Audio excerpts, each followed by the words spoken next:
સુરતના સરોલી વિસ્તારમાં મોડેલ યુવતીના આત્મહત્યાના કેસમાં પોલીસે મુખ્ય આરોપી ફોટોગ્રાફર મહેન્દ્ર રાજપૂતની ઘટનાના 4 મહિના બાદ ધરપકડ કર્યા છે।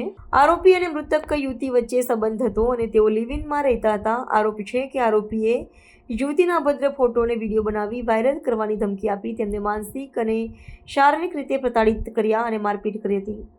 આ કારણોસર યુવતીએ 2 મહિના રોજ ગળે ફાંસો ખાઈ આત્મહત્યા કરી હતી। યુવતીના પિતા લાખવિંદરસિંહ દ્વારા કરવામાં આવેલ ફરિયાદ પર પોલીસે કાર્યવાહી કરી છે। આરોપી સામે સારોલી અને રાજસ્થાનમાં 2 ગુનાની નોંધણી કરવામાં આવી છે।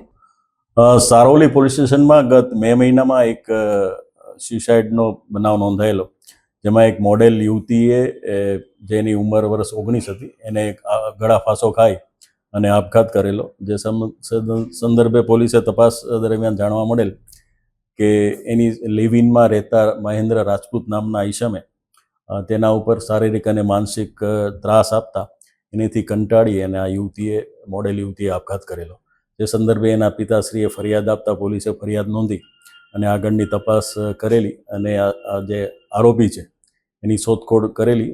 દરમિયાન એ અત્રે સુધી નાસ્તો કરતો હતો અને પછી ટેકનિકલ સર્વેલન્સના આધારે બાતમી મળતા ડિંડોલી જે બસ સ્ટેશન છે ત્યાંથી એની ધરપકડ કરવામાં આવેલી છે અને હાલ પોલીસ એના રિમાન્ડ મેળવવાની કાર્યવાહી કોર્ટમાં કરી રહી છે।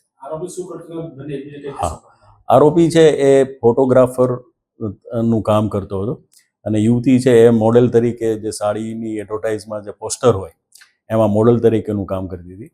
બંને એકાદ વર્ષથી એકાબીજાને ઓળખતા હતા અને આ રીતે સંપર્કમાં આવવાથી બંને લિવ-ઇનમાં રહેતા હતા ડિંડોલી વિસ્તારમાં। એ દરમિયાનમાં આ બનાવ બનવા પામેલ છે। એને જેમ મેં અગાઉ કહ્યું એમ એને એકાદ વાર એને હાથ ઉપર ચેકા મારેલા છે, પગમાં એને એકાદ વાર ડામ આપેલો છે।